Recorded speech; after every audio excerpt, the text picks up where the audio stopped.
পরিচয় করাচ্ছি।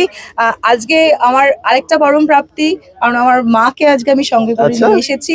এই অসুস্থ শরীর নিয়েও আমার মা যাত্রা দেখতে এসেছেন, কারণ কাছাকাছি শো বলে।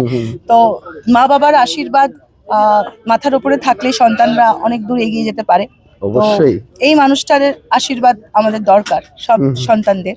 তো আজকে আমি আমার প্রথম মাকে থেকে নিয়ে বসে এসেছি। দেখলেন হ্যাঁ হ্যাঁ, কেমন লাগলো? মেয়ে বলছে বলে বলছি না, আমার এতটাই অভিনয় ওর ভালো লেগেছে যে মানে বলার মতো নয়। সবার ক্ষেত্রে সবাই অভিনয় ভালো করেছে, তার মধ্যেও আছে সবাই সবাই সন্তানের প্রশংসা করবে, এটা তো আপনি কি এরকম কাছে পিঠে হলে সবকটা পালা দেখেন? না। হ্যাঁ, আসতে পারে, কিন্তু কাছে পিঠে হলে নিশ্চয়ই আসবো, কিন্তু সবসময় তো আর হয় না।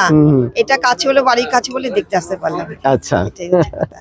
আমি সবসময় ওর মাথার আশীর্বাদ যাতে অনেক বড় হয়, এটাই আমি কামনা করব। এর থেকে আর কিছু বলার সকলকে তো নেই। যাত্রা দেখতে বলো। হ্যাঁ, সকলকে যাত্রাটা দেখতে হবে। একদম যাত্রা না দেখলে সবার মনে মনোরঞ্জন তো করা যাবে না, সবাই আসলে দেখলে ভালো লাগবে, এটাই হচ্ছে কথা। অবশ্যই।